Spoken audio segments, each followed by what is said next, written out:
Oh, hey there. Yeah, welcome to Too Long It Didn't Read Finance Edition, where I'll be talking about some personal finance and trading with a little bit of a TLDR version up front. So stick around, like, subscribe, comment, and here we go. All right, ladies and gentlemen, welcome back. So we've got week 5 of the trading journey update, and a bit of a crazy one for sure. I don't know if you can see it there, but we did another busy one as far as earnings, which is most of these orders and trades. We had about 55 last week. So good and bad. Unfortunately, of course, as is trading after such a great week last week, this week we got kicked in the teeth a little bit. Fortunately, not really in the way of any big mistakes on my end. Played it to the T for the most part, except for one or two trades out of 55. I think is pretty good. Unfortunately, just a bad week for earnings for us. They didn't stay. It wasn't a week of 70% chances like I normally like to do. Again, I do trade earnings plays that are about 70% chance of being correct. Unfortunately, it was a week of 30% in the sense of got pretty much losers on just about everything we touched. It seems like a couple of small winners, a couple of break evens, and then a couple that just despite good news, despite beating earnings, beating sales, beating estimates, they went against us or went in the opposite direction. Win Resorts is another good one. Missed on everything. Absolutely terrible news. Somehow up 2x, two times its expected move, which is not what we wanted to see. So we'll walk through the trades. I'm pretty much going to skip over everything or skip over all the earnings trades, and then I'll do a quick recap on our journal software just to show some of the wins and losses and some notes there. But we did have a bit of cleanup as well. You'll see, if you can see these little zeros here, I used to work for TD Ameritrade. They finally moved me out of an associate account and into a retail account, so they transported everything. It's been a real nightmare, but so that's why all those say zero. I have a new account that now has it all in and we'll use moving forward, but of course the transaction history doesn't port over, so bear with me here for this week. But we'll get right into it. So we had OIH. Quite embarrassing here. This is one of the few mistakes. This is one I put on thanks to Option Alpha, which is an educational and system that I use, and they actually have an alert system. And they sent me an alert for closing an OIH position. I misread it as an opening position. I'm an idiot. So when I finally realized that over almost a month later, and it wasn't going in my favor anyway, finally just closed it out for less than max loss, but still a loss nonetheless. That's what this order is here. All these are earnings plays, and I know that usually one because they're all the 4-part iron condor iron flies. They're all done about 15 minutes before the market close, which is when I like to do them. And of course, they're all sell orders. All the closing orders the next morning for these. For the most part, these were all pretty much break evens, couple winners here and there. Again, I'm going to stop because we're going to talk about that later. More earnings on Tuesday. More closing of the earnings.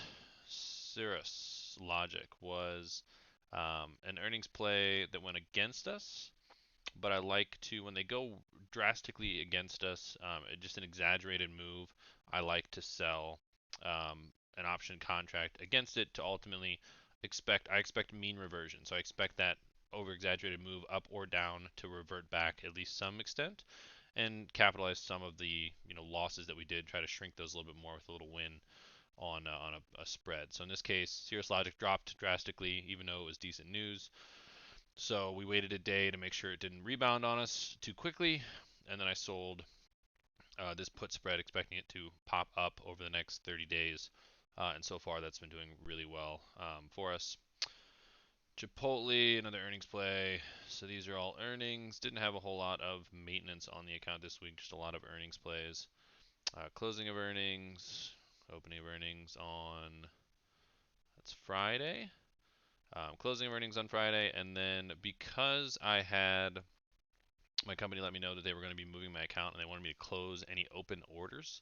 I normally have a bunch of orders open, just working all the time in case, market opens, there's some volatility on the 30, 45 day contracts. So they'll close on their own, right? Set it and forget it. I definitely like to be as simple and use technology and use good till cancel orders when I can.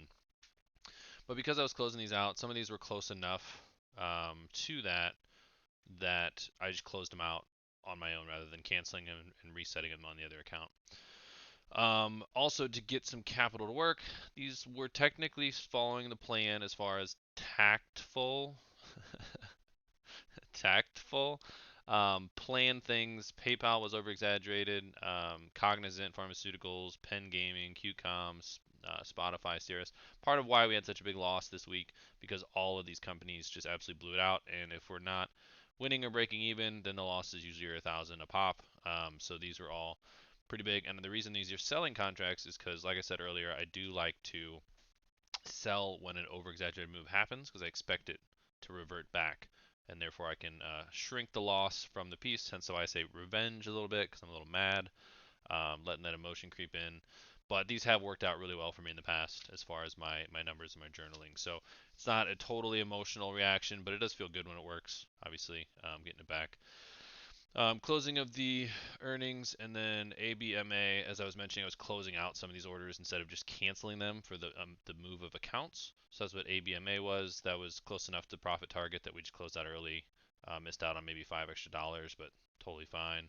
TLT was just going against us. Didn't have much time left, and ultimately was way above the 157 way below the 157 mark. Just didn't seem hit my max loss of I think it's about 300% of the total credit received, and that's why we closed it out for about 760 there. Citigroup, again, that was an original a week or two ago. Over exaggerated move to the downside. We sold the put spread on it, and so a couple days later we were able to take that off for almost max profit, at least max profit target for what I do, which is about 50 to 60% of the credit collected. Same with Corsair, CRSR. Actually, no, that was just a suggestion. A friend of mine said that he really liked the gaming company. Great play on gaming and products and crypto mining because they do power supplies and RAM and that sort of thing.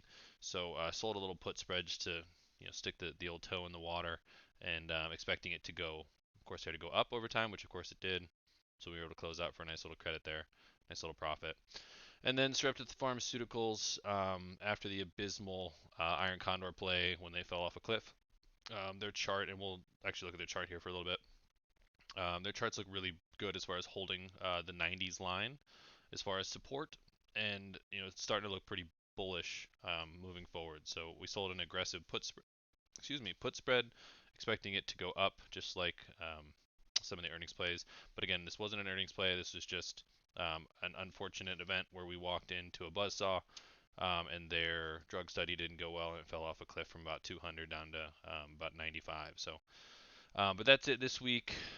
As far as the orders, we're going to close that out. And we're going to turn on the. Here it is. All right, so the week 5, first week of February. Yikes, right? 5,300 bucks. Hurts, of course, but what can you do? We're gonna go. So we're just showing the earnings plays. Oop, play. There we go. So 5,000 in that underlying piece. So like I said, so we had 51%, 51%, right? Yeah, 52% of our things were win or break even. And so the wins usually are just smaller because we're trying to just scalp off the top after vol crush, get out before anything really happens. We're not trying to figure out which way they're going to go based on the news. And then the rest of these were just kind of train wrecks, right? So if they don't go well, in the sense of they open up way outside our range because of movement, there's nothing I can do as far as, well, if I hold them or try to get out early for a little bit of savings. These are 2-3x moves that you just can't recover from. And so that's why you've got the 1,000, 4, 5, yes, right? So these 6 alone, not ideal. The only thing that could have done better, really that I wish I would have held on to, was rain. So let's see here. Oh, nice. We can do that too. So that is pretty much, I think, all I wanted to show you on here. That's a lie. Let's undo that. And let's show you strategy. So my vertical calls, these are the longer term plays, the 30, 45 days. Those are still doing really well, obviously. Closing out some put spreads for some profit. The earnings, the short flies just really hurt. this week, as well as some iron condors. So even the iron condors that are even wider than the iron fly pieces got smacked this week. So just really not ideal of a week. But we still did take our couple $100 in income, so that's still going as well. Um, the biggest thing from this week that I've learned is that we are going to shrink position size. I was doing about 1,000 of max loss per earnings trade position. And when the accounts, that's $1,000. So when the account's 40,000, it's not it's a high percentage, right? Usually you like to stay between 1 to 2% is what you'll see a lot of people say. Um, and so $1,000 you're looking at 3 to 4%. And when you have anywhere from 5 to 10 to 15 of these on in a single day, just the swings are a bit much. So obviously that leads to what happened last week. But just for my own, I can feel the emotions and the mental state wavering. So I'm going to trim those down a little bit, do about $500 instead of 1,000, until we can just get more comfortable with it. And again, if I'm risking 500, it's usually 2 to 1, so I'm bringing in almost 1,000 in credit. And if those continue or start to work and average out like they're supposed to, we can make back that 5 grand in a week or two. No big deal, especially if our 30 to 45 days type contracts and plays are working as intended. We'll make all that back, no problem. And again, still early, 5 weeks out of 52. Got plenty of time to make it back for the year. So I'm not real worried, but we are going to do some trimming as far as how much we're risking position allocation. All right, so we're gonna close that down. I'm gonna bring this back up, and then what I wanted to do is just show. Is it REGN? There it is. Regeneron Pharmaceuticals. So here was earnings, right? Oh, let's make that a little bigger. So we sold the 495s, I think, 497s even maybe. So we wanted it to stay right around here when it opened up the next day. Obviously, it looks like they beat. Yeah, they beat pretty handsomely. $2, pretty good. I believe their sales were even pretty good. And then obviously we got to a high of 520, which is way above our piece. I think we did the 475s up to the maybe 505s, 510s maybe. And so it almost 2x moved that. It's not ideal, but the reason I'm mad, and this was a learning piece for me, I initially had a order to be just very cautious, try to just get out for a couple dollars instead of a couple $100 or even $1,000, because it was just already above my max loss. But again, with the open, there's a lot of volatility, a lot of movement, so you could still maybe get out for it. However, this huge, I can't tell that this giant down candle is going to happen the first one and be in my favor, right? If I would have gotten out, if I would have held on for just 3 minutes, I could have gotten out for about $800 in profit instead of $6. But Matt, how do you know that? Why would you try to hold on anyway? You're right, which is why I'm not that mad about it. But of course, in review and in hindsight, what does all this look like to you? This morning session doesn't look that bullish, right? Down. So we had a high, we failed to beat, we failed to beat, we failed to beat. We're falling down lower lows, lower highs. Sure, we had a little bit of a stumble here where we might come back, but it never really gets to any sort of point to show that we might be on a true return. So all this looks bearish to me in hindsight.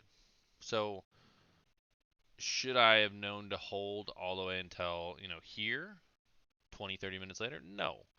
But should I have maybe given it, maybe adjusted that order so it's a bit more aggressive to get maybe $200-300, just to give myself time at the open to see what's that first bar going to do. Because as you can see, this was pretty much, it like opened up a little bit and then plummet, right? This is on the 5 minute. Let's see what the 1 minute looks like. Oh no. 2 seconds, 2 seconds. All right, so if we break it down even more, right, that first bar, the 1 minute, so there you go. 1 minute, 2 minutes was this green huge high test, low test, excuse me. I could have gotten that, boom.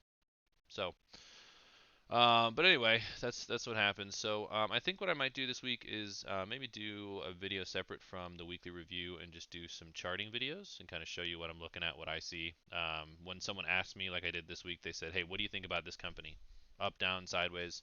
I'll show you kind of what I do or what I like to do, what I look at, because I don't like to go reading too much into the news and the reports and all that.